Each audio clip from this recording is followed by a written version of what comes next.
सभी दोस्तों का स्वागत है। कहानी शुरू करने से पहले चैनल को सब्सक्राइब कर लें और साथ में मौजूद घंटी के बटन को प्रेस कर दें ताकि हर नई आने वाली कहानी आप तक पहुंच सके।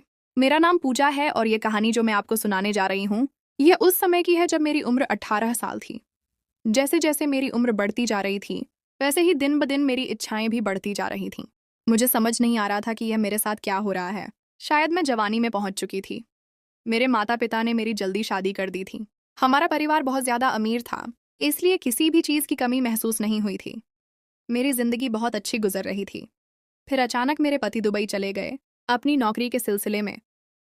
उन्हें वहां 6 महीने रहना था। उनके जाने के बाद मैं घर पर अकेली रहती थी क्योंकि मेरे पति के अलावा घर में कोई और नहीं होता था। मैं बहुत तन्हा रहने लगी। दुबई जाने से पहले मेरे पति ने घर पर एक नौकर भी रख दिया था जो हमारे घर के सारे काम को देखता था। हमारे नौकर का नाम लक्ष्मण था। मेरे पति मुझसे बहुत ज्यादा प्यार करते थे। वह बहुत बड़े बिजनेसमैन थे। देश से बाहर आना जाना लगा ही रहता था। मेरे पति मेरी सारी जरूरतों को पूरा करते थे। मुझे किसी भी चीज की कोई कमी नहीं होती थी। मैं अपने पति से जो कुछ भी कहती वह मेरी हर इच्छा पूरी कर देते थे। अपने पति के जाने के बाद मैं बहुत ज्यादा उदास रहा करती थी। मैंने अपने पति से कहा मुझे भी अपने साथ ले चलें, लेकिन उन्होंने साफ इनकार कर दिया और कहने लगे अभी कुछ ही दिनों की बात है, मैं वापस आ जाऊंगा। मेरे पति मुझे समझाने लगे कि मैं यहाँ काम के सिलसिले में आया हूँ, तुम यहाँ भी बोर हो जाओगी, क्योंकि सारा दिन मैं घर नहीं आता। मजबूरन मुझे अपने पति की यह बात माननी पड़ी और मैंने अपनी जिद छोड़ दी।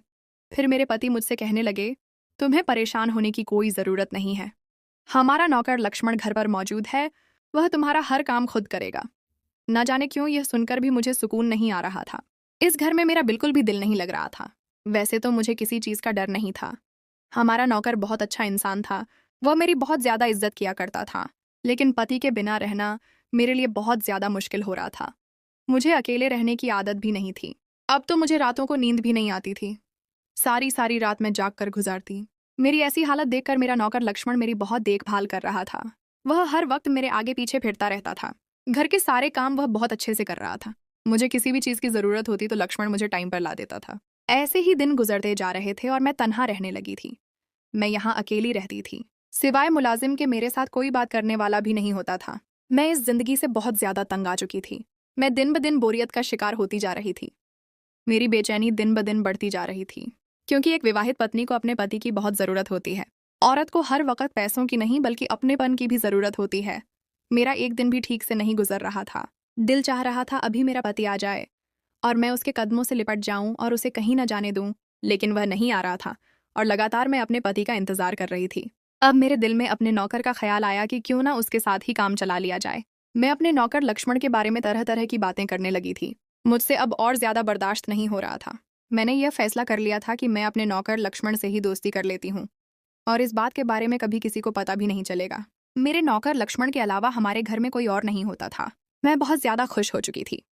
मुझे उम्मीद की किरण नजर आ रही थी। मैं अब अपने नौकर लक्ष्मण से बहुत प्यार से बात करने लगी ताकि वह मेरी तरफ तवज्जो दे और मेरी बात उसको समझ आए। मेरा नौकर लक्ष्मण अब मेरी सारी बात समझ रहा था। उसे भी मेरी हालत देखकर अंदाजा हो रहा था।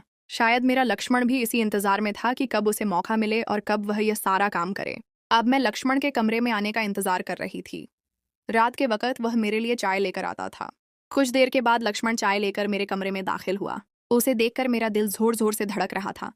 मैं सोच रही थी इससे कहूं तो किस तरह कहूं, मैं उससे किस तरह से बात करना शुरू करूं। मुझे कुछ समझ नहीं आ रहा था। लक्ष्मण वैसे तो मेरा नौकर था, मैं उससे कुछ भी कह सकती थी, लेकिन ऐसी बात करना मेरे लिए बहुत बड़ा मसला था। मुझे ऐसी बात कहना बहुत अजीब लग रहा था। मुझे लक्ष्मण से बहुत ज्यादा डर भी लग रहा था, कहीं वह मेरे पति को ही ना बता दे। अगर पति को ना बताया तो कहीं मोहल्ले वालों को ही ऐसी बात न बता दे कि मेरी मालकिन मुझसे इस तरह की बातें कर रही हैं। मैं अभी इन्हीं सोचों में गुम थी, लेकिन फिर मैंने अपने अंदर बहुत ज्यादा हिम्मत पैदा करके उससे पूछना शुरू कर दिया, लक्ष्मण, क्या तुमने कभी किसी से प्यार किया है? मेरी ऐसी बात सुनकर लक्ष्मण ने अपना सर नीचे कर लिया और वह शर्माने लगा। फिर वह मुझे कहने लगा, नहीं, मैंने कभी किसी से मोहब्बत नहीं की है और न ही मैं ऐसा वैसा हूँ। मैं गरीब आदमी हूँ, अपनी रोजी रोटी कमाता हूँ। इसके अलावा मैंने कभी किसी बारे में कभी नहीं सोचा। मुझे लक्ष्मण पर बहुत हैरानी हो रही थी। फिर मैंने उससे पूछा, क्या तुम्हारा दिल नहीं करता? तुम्हारी भी कोई गर्लफ्रेंड हो?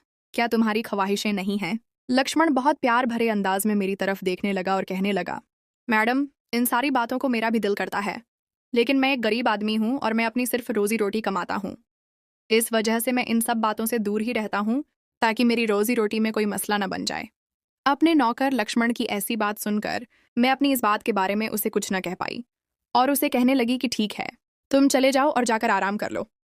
वह भी खामोशी से मेरे कमरे से बाहर निकल गया। उसके जाने के बाद मुझे बेचैनी बहुत ज्यादा सता रही थी। मेरे अंदर बिल्कुल हिम्मत पैदा नहीं हो रही थी। अगला दिन भी सारा उसी तरह गुजर गया।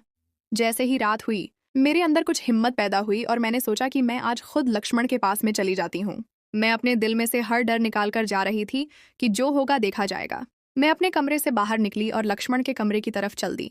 जैसे ही मैं उसके कमरे में पहुंची, लक्ष्मण सामने बेड पर सोया हुआ था। गर्मी की वजह से पंखा बहुत तेज चल रहा था और उसने अपनी कमीज उतारी हुई थी। वह बहुत ही ज्यादा हैंडसम लग रहा था। मैंने हिम्मत पैदा की और उसके पास जाकर बैठ गई। कुछ देर के बाद लक्ष्मण उठ गया और मुझसे कहने लगा, खैरियत तो है मालकिन, आप इस टाइम मेरे कमरे में? मैंने कहा, हाँ लक्ष्मण, मुझे नींद नहीं आ रही थी, इसलिए मैं तुम्हारे कमरे में चली आई। फिर मैं लक्ष्मण को कहने लगी, मुझे तुम्हारे साथ प्यार हो गया है, और मैं उसे उन सब कामों के बारे में कहने लगी। मैंने लक्ष्मण को बताया कि मैं तुम्हारे बिना नहीं रह सकती, तुम भी प्लीज मुझसे प्यार कर लो। लक्ष्मण मेरी तरफ बहुत अजीब नजरों से देखने लगा और कहने लगा, मैडम आप यहाँ से चली जाइए, मैं ये सब कुछ नहीं कर सकता, आप प्लीज मुझे माफ कर दें। मैं किसी भी कीमत पर अपने मालिक को धोखा नहीं दे सकता। मेरा मालिक मुझ पर बहुत एतबार करता है। मैंने अपने नौकर लक्ष्मण को बहुत ज्यादा धमकियां भी दी, लेकिन वह मेरी किसी बात को मानने के लिए तैयार नहीं था। वह मुझसे कहने लगा, मैं यह बदनामी अपने सर कभी नहीं लूंगा। वह बहुत गुस्से के साथ कमरे से बाहर निकल गया था। मैं भी कमरे से बाहर निकली। मुझे घर की आवाज़ सुनाई दी। मैं दरवाजे की तरफ गई और दरवाज़ा खोल दिया।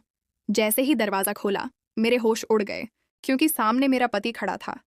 अचानक अपने पति को देखकर मैं डर गई। मैं शुक्र कर रही थी कि मैंने लक्ष्मण के साथ ऐसा वैसा कुछ काम नहीं किया। मेरी सांस में सांस आई और मैंने भगवान का शुक्र अदा किया कि उसने मुझे इस गुनाह से बचा लिया। आज मैं बहुत बड़े गुनाह से बच गई थी। मेरा पति घर आ गया था, लेकिन आज इस बात को 3 साल गुजर चुके थे। आज भी मैं अपने नौकर लक्ष्मण के सामने शर्मिंदा थी। मैं अपने नौकर लक्ष्मण के साथ नजरें नहीं मिला पा रही थी। जब भी मैं उसके बारे में सोचती हूँ तो मेरा सर शर्म से झुक जाता है।